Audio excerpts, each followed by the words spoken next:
guys, Josh from soccerreviewsforyou.com, bringing you a video today to explain my theory on how Adidas themselves killed the Predator line. I think a lot of people automatically assume that the Predators died because of certain models that got released, most notably the Adidas Predator LZ1. It's a shoe that strayed way too far away from what the Predator model represented, and to a certain extent the LZ1 is largely at fault for killing the popularity of the Predator line. But I have some theories and shoes that released prior to the LZ1 that I think also play a huge role and responsibility in the downfall of the Predators. So let's start with when they killed the Predators in the first place. They killed pretty much their entire 4 families of boots that they had at the time. The Nitro Charge and the 11 Pro line, which weren't that big, weren't that popular, weren't that great at the time either. The F50 line, which had been around for a little while, but given the direction that they took that shoe,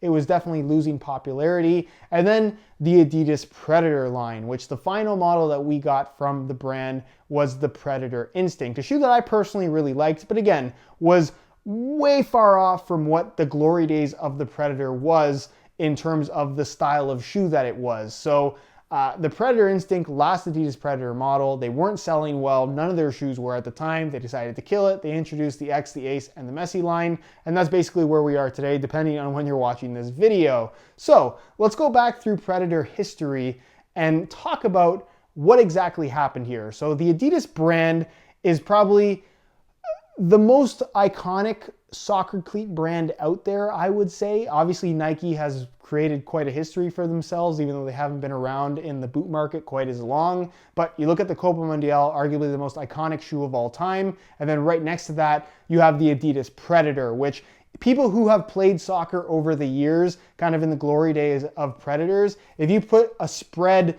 of Adidas Predators from over the years in front of them, they would probably be able to tell you that it's an Adidas Predator, even if they're not boot enthusiasts. It was that recognizable of a shoe. It was that popular at the time. It's that iconic of a shoe in terms of having the rubberized striking element and the triangular flap tongue with the elasticated strap. All the Predators up until a certain point had a certain look, had a certain style, had a certain feel, had a certain shape. There was something about them that people really, really liked. Iconic, that's kind of the key word here. So let's fast forward up until the 9th version of the Predator, the 9th model, which was the Predator Power Swerve. This is the last Predator model to feature a kangaroo leather upper, your standard rubberized elements in the spot that pretty much every Predator had them, and then of course the leather triangular fold over flap tongue with the elasticated strap. That was the last shoe to be like what the Predator, in my eyes, is supposed to look like. After that, we got the Predator X, the 10th version of the Predator. And I think this is the main shoe to blame, along with one other, for the death of the Predator, not the Predator LZ1, which came 2 models later. So, with the Predator X, what was wrong with it? One, it wasn't kangaroo leather. That's when Adidas started to pull the Taurus leather thing, which I thought was a little bit of trickery, and they're still doing it now. They introduced Taurus leather, which Taurus isn't an animal, by the way. Up until that point, we had calfskin and we had kangaroo leather.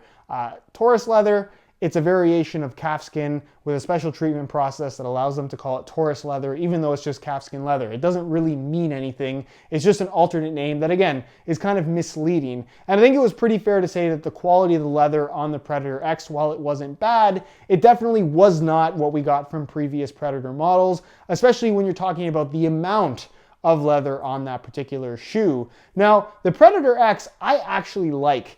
I think it was a good shoe. It was obviously very, very different, but in the eyes of a lot of people, it was also a very ugly boot, which it didn't help the cause, and that never helps whenever a brand releases a shoe that might perform well, but doesn't look the part. People very much buy their shoes based on looks, even though it's not the best way to do it when you're talking about the best possible performance product, but people do it anyways, and I guess that's understandable. You want to buy something, if you're going to spend a lot of money on it, you want it to look cool, and a lot of people didn't think the Predator X looked cool. It got rid of the fold-over flap tongue. It had a burrito-style tongue instead, which was really, really unusual. It didn't really have that out-of-the-box comfort that previous Predator models had.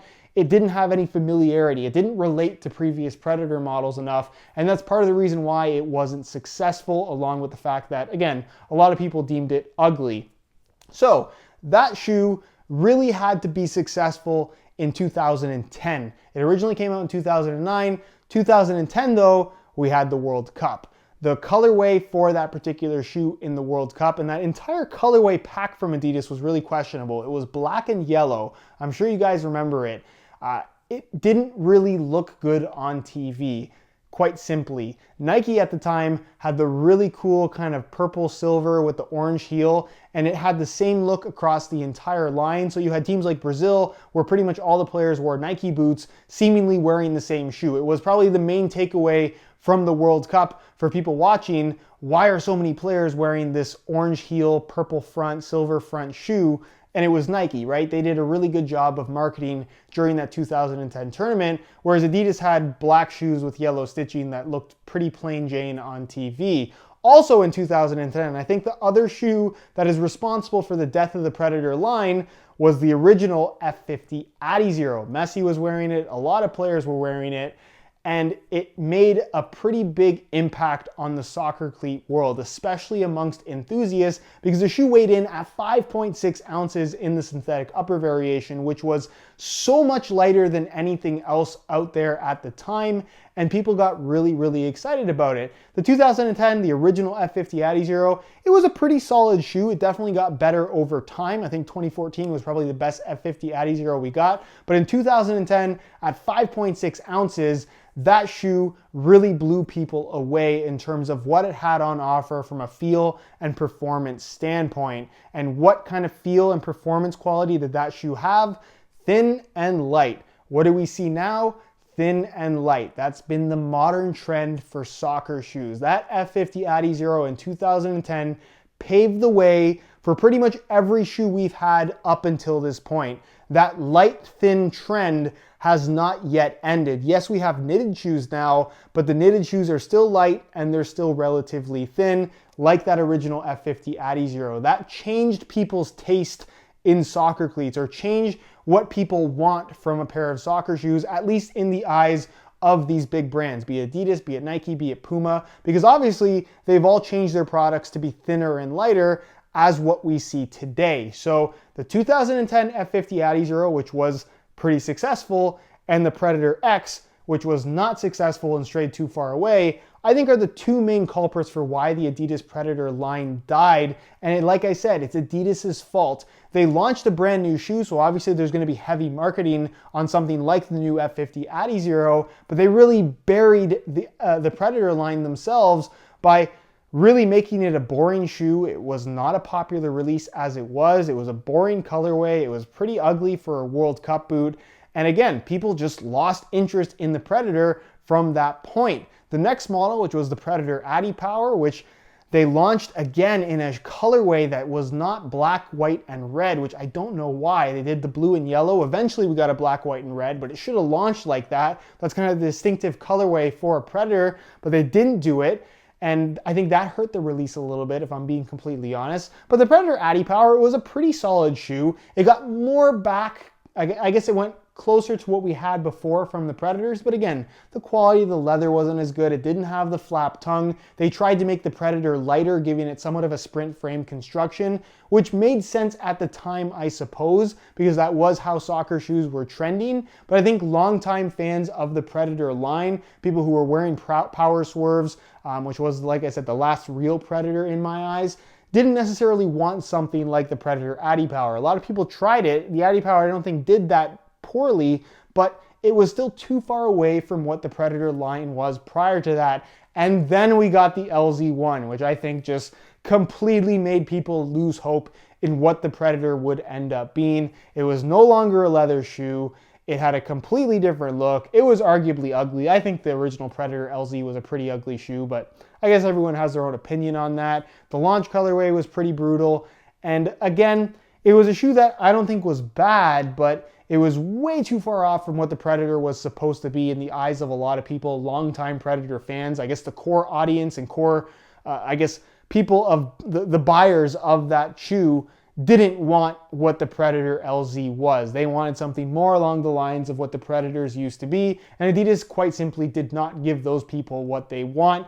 We got the LZ, which eventually turned into the LZ2, which eventually turned into the Predator Instinct, kind of an evolution of the same concept over and over again 3 times in a row. And what do you know? Never gained traction, lost popularity big time, to the point where they had to kill, or felt like it was necessary to kill, the Predator line and replace it with what we have now, the X, the Ace, and the Messi. So the argument that the LZ1 killed the Predators, yeah, it definitely played a role, but I think the Predator X and the original F50 Adi Zero killed the Predator line first, and then the LZ1 kind of just dug the hole a little bit deeper and then buried it in the hole. But nonetheless, that's kind of my theory.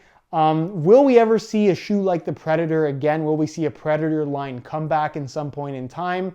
I'm not really sure. I'm sure we'll see remakes. We have already seen remakes of Predators with the Instinct platform. We'll probably see more in the future, but I don't really suspect getting anything that is anywhere close to the original forms of shoes like the Predator Mania, the Precision, the Pulse, those classic Predators that everyone has such fond memories of and that were legitimately very, very good shoes. But who knows what to expect from Adidas. They seem to be pretty unpredictable at this point in time, but based on how the brand is trending at the moment, I don't really foresee anything like a Predator coming out at all. So that's kind of my theory and my, I guess, explanation of how I think Adidas themselves killed the Predator line. I think if they continued to evolve on the concept of what they had done up until the Predator Power Swerve, and stuck with the kangaroo leather upper, stuck with the same general look and vibe to the shoe versus the Predator X that was so drastically different, the Predator line would have had more of a chance. But with that Predator X and every model after it, 5 models after it, they just could never revive the line, which is why it lost popularity and why they eventually canceled it. So if you have any questions, I guess, leave them down below in the comment section. If you have any theories of your own, leave that down below as well. I know this is kind of a long video. I kind of just wanted to start and talk as stuff came to me, try to make it as natural as possible, a little bit of a story time, if you will. So hopefully you enjoyed the video. If you did, be sure to support it with a like. Subscribe if you haven't already for daily videos on all the latest and greatest soccer gear. You can find all of my social media information linked down below in the description as well. And other than that, guys, hope you enjoyed today's video. And as always, thanks for watching.